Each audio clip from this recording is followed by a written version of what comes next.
ख्रिस्तामध्ये माझ्या प्रिय बंधूंनो आणि भगिनींनो, संत मत्तईच्या शुभवर्तमानात आपण पाहू शकतो, शुभवर्तमानाच्या प्रारंभी इमॅन्युएल या शब्दाचा उल्लेख आहे. आणि आजच्या शुभवर्तमानात सुद्धा तोच आपण वाचतो. इमॅन्युएल म्हणजे परमेश्वर आपल्याबरोबर आहे. आणि शुभवर्तमानाच्या शेवटी आपण पाहतो, येशू ख्रिस्त आपल्या शिष्यांना शाश्वती देतो की जगाच्या दिगंतापर्यंत जा आणि शुभवर्तमानाची घोषणा करा, सुवार्तेची घोषणा करा. मी तुमच्याबरोबर सदैव आहे.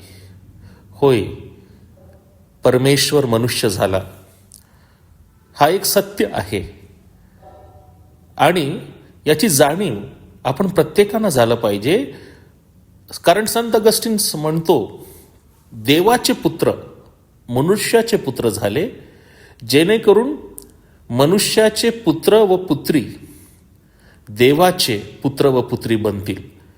आणि म्हणून या महान देहधारणेवर, येशू ख्रिस्ताच्या महान या रहस्यावर मनन करत असताना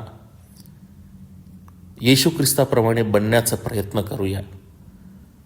आणि म्हणून आपण या आगमन काळात आहोत आणि ख्रिस्त जयंतीची तयारी करत असताना उत्तम पाप स्वीकाराद्वारे, प्रायश्चितद्वारे परमेश्वराच्या समीप येऊया. आमेन.